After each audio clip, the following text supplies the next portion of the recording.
basically what I didn't know until, like, you know, of course I was still kind of, sort of, I guess you could call it dating at the time. And I ran into this dude, he was a lawyer or whatever, and so he asked me a couple questions, and I was like, this and this and that. And so we looked up the house on Zillow, and it turned out that these motherfuckers was squatting. And so here I am, little perp out here, man, and I remember it was a snowstorm too. I was working at Marshall's in Columbia Heights in DC. It was, you know, I was working there for a while. Like when I lived there, I moved back and forth from DC to Seattle, so I just hit them up when I moved back to get my old job back. Man, I had to take a bus all the way from there to Addison Road, the Blue Line all the way, you know, and then when it's snow included too, oh my God. So, and then I ran into one of the shuttle drivers at Howard University, and so they were telling me about this spot on E Street in Northeast DC that they knew about. Somebody who needed a roommate or whatever, so I was like, okay, cool.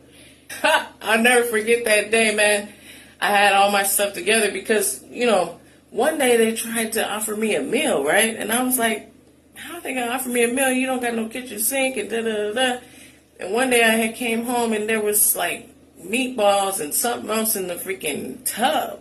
I was like, what the is going on here? You know, a new level of ghetto is what I experienced with that. I'm not going to be rude. I accepted it, but I didn't eat that food. I'm not crazy. And so, man, that day it was a snowstorm, ice storm or whatever, so I had all my stuff packed. I'm like, man, I was just waiting for that text so I could just go down there without them even knowing that I was moving out. Like, for real, I had already paid my rent, but then they tried to ask me for some more money for, oh, could you help us with the electric? And he was like, I'm here, or whatever. I came out. That dude came out, ran out with his freaking titties. He was old and a little bigger. He ran out with his titties jingling. I was like, man, I already paid you your money. You know what I'm saying? You guys, you know. And man, but I didn't even know what was in store for me when I moved to Northeast East Street. But I lived on F Street, but East Street, there was a freaking, that was, man, I have to tell you more.